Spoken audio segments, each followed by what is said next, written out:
بسم اللہ الرحمن الرحیم۔ شروع اللہ کے نام سے جو بڑا مہربان نہایت رحم والا ہے۔ السلام علیکم معزز ناظرین اکرام، السلام علیکم ورحمۃ اللہ وبرکاتہ۔ پیارے ناظرین اکرام، اگر آپ ہمارے چینل پر فرسٹ ٹائم آئے ہیں پلیز چینل کو سبسکرائب کر دیں، ویڈیو کو لائک اور شیئر کر دیں۔ آج کا جو ٹاپک لے کر آئے ہیں دوبارہ حلیمہ سعدیہ کی گود میں۔ اس زمانے میں عرب کا دستور یہ تھا کہ جب ان کے ہاں کوئی بچہ ہوتا تو وہ دہائت سے آنے والی دائیوں کے حوالے کر دیا جاتا تھا تاکہ دیہات میں بچے کی نشو و نما بہتر ہو اور وہ خالص عربی زبان سیکھ سکے۔ دائیوں کا یہ قافلہ مکہ میں داخل ہوا۔ انہوں نے ان گھروں کی تلاش شروع کی جن میں بچے پیدا ہوا کرتے تھے۔ اس طرح بہت سی دائیاں جناب عبدالمطلب کے گھر بھی آئیں۔ نبی کریم صلی اللہ علیہ وسلم کو دیکھا، لیکن جب انہیں معلوم ہوا کہ یہ بچہ تو یتیم پیدا ہوا ہے تو اس خیال سے چھوڑ کر آگے بڑھ گئیں کہ یتیم بچے کے گھرانے سے انہیں کیا ملے گا۔ اس طرح دائیاں آتی رہیں جاتی رہیں، کسی نے آپ کو دودھ پلانا منظور نہ کیا، اور کرتی بھی کیسے؟ یہ سعادت تو حضرت حلیمہ رضی اللہ تعالیٰ عنہ کے حصے میں آئی۔ جب حلیمہ مکہ پہنچیں تو انہیں معلوم ہوا کہ سب عورتوں کو کوئی نہ کوئی بچہ مل گیا ہے اور اب صرف وہ بغیر بچے کے رہ گئی ہیں، اور اب کوئی بچہ باقی نہیں بچا۔ ہاں، ایک یتیم بچہ ضرور باقی ہے جسے دوسری عورتیں چھوڑ گئی ہیں۔ حلیمہ سعدیہ نے اپنے شوہر عبداللہ ابن حارث سے کہا، خدا کی قسم مجھے یہ بات بہت ناگوار گزر رہی ہے کہ میں بچے کے بغیر جاؤں، دوسری سب عورتیں بچے لے کر جائیں، یہ مجھے طعنے دیں گی۔ اسی لیے کیوں نہ ہم اس بچے کو لے لیں۔ عبداللہ بن حارث بولے، کوئی حرج نہیں، ہو سکتا ہے اللہ اسی بچے کے ذریعے ہمیں خیر و برکت عطا فرما دیں۔ چنانچہ حضرت حلیمہ سعدیہ رضی اللہ تعالیٰ عنہ عبدالمطلب کے گھر گئیں۔ جناب عبدالمطلب اور حضرت آمنہ نے انہیں خوش آمدید کہا۔ پھر آمنہ انہیں بچے کے پاس لے آئیں۔ آپ اس وقت ایک اونی چادر میں لپٹے ہوئے تھے، وہ چادر سفید رنگ کی تھی۔ آپ کے نیچے ایک سبز رنگ کا ریشمی کپڑا تھا۔ آپ سیدھے لیٹے ہوئے تھے۔ آپ کی سانس کی آواز کے ساتھ مشک کی سی خوشبو نکل کر پھیل رہی تھی۔ حلیمہ سعدیہ رضی اللہ تعالیٰ عنہ آپ کے حسن و جمال کو دیکھ کر حیرت زدہ رہ گئیں۔ آپ اس وقت سوئے ہوئے تھے، انہوں نے جگانا مناسب نہ سمجھا، لیکن جو ہی انہوں نے پیار سے اپنا ہاتھ آپ کے سینے پر رکھا، آپ مسکرا دیے اور آنکھیں کھول کر ان کی طرف دیکھنے لگے۔ حضرت حلیمہ سعدیہ رضی اللہ تعالیٰ عنہ فرماتی ہیں، میں نے دیکھا آپ کی آنکھوں سے ایک نور نکلا جو آسمان تک پہنچ گیا۔ میں نے آپ کو گود میں اٹھا کر آپ کی دونوں آنکھوں کے درمیانی جگہ پر پیار کیا۔ پھر میں نے آپ کی والدہ اور عبدالمطلب سے اجازت چاہی، بچے کے لیے قافلے میں آئی۔ میں نے آپ کو دودھ پلانے کے لیے گود میں لٹایا تو آپ دائیں طرف سے دودھ پینے لگے۔ پہلے میں نے بائیں طرف سے دودھ پلانا چاہا، لیکن آپ نے اس طرف دودھ نہ پیا۔ دائیں طرف سے آپ فوراً دودھ پینے لگے۔ بعد میں بھی آپ کی یہی عادت رہی، آپ صرف دائیں طرف سے دودھ پیتے رہے۔ بائیں طرف سے میرا بچہ دودھ پیتا رہا۔ پھر قافلہ روانہ ہوا۔ حلیمہ سعدیہ رضی اللہ تعالیٰ عنہ فرماتی ہیں، میں اپنے خچر پر سوار ہوئی، آپ کے ساتھ لے لیا۔ اب جو ہمارا خچر چلا تو اس قدر تیز چلا کہ اس نے پورے قافلے کی سواریوں کو پیچھے چھوڑ دیا۔ پہلے وہ مریل ہونے کی بنا پر سب سے پیچھے رہتا تھا۔ میری خواتین ساتھی حیرانگی سے مخاطب ہوئیں، اے حلیمہ، یہ آج کیا ہو رہا ہے؟ تمہارا خچر اس قدر تیز کیسے چل رہا ہے؟ کیا یہ وہی خچر ہے جس پر تم آئی تھیں اور جس کے لیے ایک ایک قدم اٹھانا مشکل تھا؟ جواب میں نے ان سے کہا، بے شک یہ وہی خچر ہے۔ اللہ کی قسم اس کا معاملہ عجیب ہے۔ پھر یہ لوگ بنو سعد کی بستی پہنچ گئے۔ ان دنوں یہ علاقہ خشک اور قحط زدہ تھا۔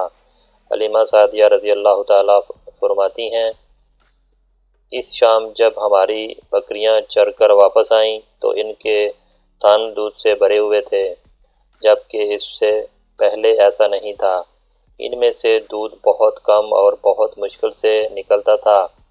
ہم نے اس دن اپنی بکریوں کا دودھ دوہا تو ہمارے سارے برتن بھر گئے، اور ہم نے جان لیا کہ یہ ساری برکت اس بچے کی وجہ سے ہے۔ آس پاس کی عورتوں میں بھی یہ بات پھیل گئی۔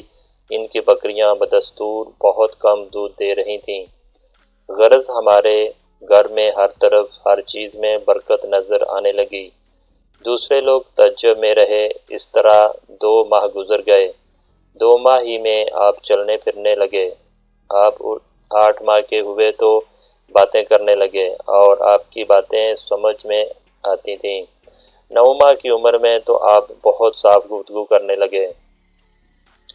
اسی دوران آپ کی بہت سی برکات دیکھنے میں آئیں۔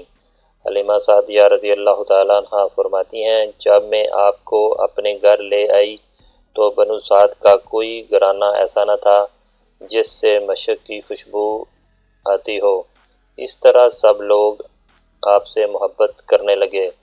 جب ہم نے آپ کا دودھ چھڑایا تو آپ کی زبان مبارک سے یہ الفاظ نکلے، اللہ اکبر کبیرہ والحمدللہ کثیرہ وسبحان اللہ بکرۃ واسیلا، یعنی اللہ تعالیٰ بہت بڑا ہے، اللہ تعالیٰ کے لیے بے حد تعریف ہے اور اس کے لیے صبح و شام باقی ہے۔ پھر جب آپ صلی اللہ علیہ وسلم 2 سال کے ہو گئے تو ہم آپ کو لے کر آپ کی والدہ محترمہ کے پاس آئے۔ اس عمر کی پہنچنے کے بعد بچوں کو ماں باپ کے حوالے کر دیا جاتا تھا۔ ادھر ہم آپ کی برکات دیکھ چکے تھے اور ہماری آرزو تھی کہ ابھی آپ کچھ اور مدت ہمارے پاس رہیں۔ چنانچہ ہم نے اس بارے میں آپ کی والدہ سے بات کی۔ ان سے یوں کہا، آپ ہمیں اجازت دیجیے کہ ہم بچے کو 1 سال اور اپنے پاس رکھیں۔ میں ڈرتی ہوں کہیں اس پر مکہ کی بیماریاں اور آب و ہوا کا اثر نہ ہو جائے۔ جب ہم نے ان سے بار بار کہا تو حضرت آمنہ مان گئیں اور ہم آپ کو پھر اپنے گھر لے آئے۔ جب آپ کچھ بڑے ہو گئے تو باہر نکل کر بچوں کو دیکھتے تھے، وہ آپ کو کھیلتے نظر آتے، آپ ان کے نزدیک نہ جاتے۔ ایک روز آپ نے مجھ سے پوچھا، امی جان کیا بات ہے، دن میں میرے بھائی بہن نظر نہیں آتے؟ آپ اپنے دودھ شریک بھائی عبداللہ اور بہنوں انیسہ اور شیمہ کے بارے میں پوچھ رہے تھے۔ حلیمہ رضی اللہ تعالیٰ عنہ فرماتی ہیں، میں نے آپ کو بتایا وہ صبح سویرے بکریاں چرانے جاتے ہیں، شام کے بعد گھر آتے ہیں۔ یہ جان کر آپ صلی اللہ علیہ وسلم نے فرمایا، تب مجھے بھی ان کے ساتھ بھیج دیا کریں۔ اس کے بعد آپ اپنے بھائی بہنوں کے ساتھ جانے لگے۔ آپ خوش خوش جاتے اور واپس آتے۔ ایسے میں ایک دن میں میرے بچے خوف زدہ انداز میں ڈرتے ہوئے آئے اور گھبرا کر بولے، امی جان جلدی چلیے ورنہ بھائی محمد صلی اللہ علیہ وسلم ختم ہو جائیں گے۔ یہ سن کر ہمارے تو ہوش اڑ گئے۔ دوڑ کر وہاں پہنچے، ہم نے آپ کو دیکھا، آپ کھڑے ہوئے تھے، رنگ اڑا ہوا تھا، چہرے پر زردی چھائی ہوئی تھی، اور یہ اس لیے نہیں تھا کہ آپ کو سینہ چاک کیے جانے سے کوئی تکلیف ہوئی تھی، بلکہ ان فرشتوں کو دیکھ کر آپ کی حالت ہوئی تھی۔ حلیمہ سعدیہ رضی اللہ تعالیٰ عنہ فرماتی ہیں، ہم نے آپ سے پوچھا کہ کیا ہوا، تو اس کے بعد آپ نے فرمایا، میرے پاس 2 آدمی آئے تھے اور وہ سفید کپڑے پہنے ہوئے تھے۔ وہ دونوں حضرت جبرائیل اور حضرت میکائیل علیہ السلام تھے۔ ان دونوں میں سے ایک نے کہا کہ کیا یہ وہی ہیں؟ تو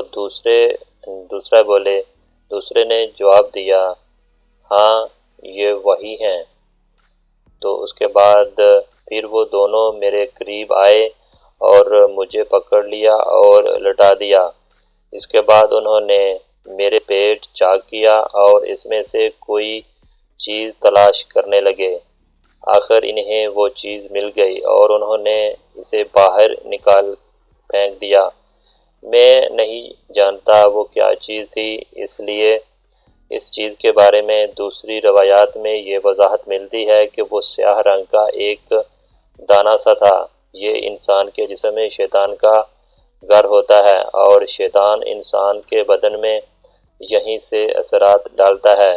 حلیمہ سعدیہ رضی اللہ تعالیٰ عنہا فرماتی ہیں، پھر ہم آپ کو گھر لے آئے۔ اس وقت وہ میرے شوہر عبداللہ بن حارث نے مجھ سے کہا، حلیمہ مجھے ڈر ہے کہیں اس بچے کو کوئی نقصان نہ پہنچ جائے، اسی لیے اسے اس کے گھر والوں کے پاس پہنچا دیتے ہیں۔ تو اس کے بعد میں نے کہا ٹھیک ہے، پھر ہم آپ کو لے کر مکہ کی طرف روانہ ہوئے۔ جب میں مکہ کے بالائی علاقے میں پہنچی تو آپ اچانک غائب ہو گئے۔ میں اس حواس سے باختہ ہو گئی۔ تو ناظرین، اگر آپ کو ہماری ویڈیو اچھی لگی تو پلیز ہماری ویڈیو کو لائک کریں، شیئر کریں۔ اگر چینل پہ نئے ہیں تو پلیز چینل کو لازمی سبسکرائب کر دیں۔ Thanks for watching.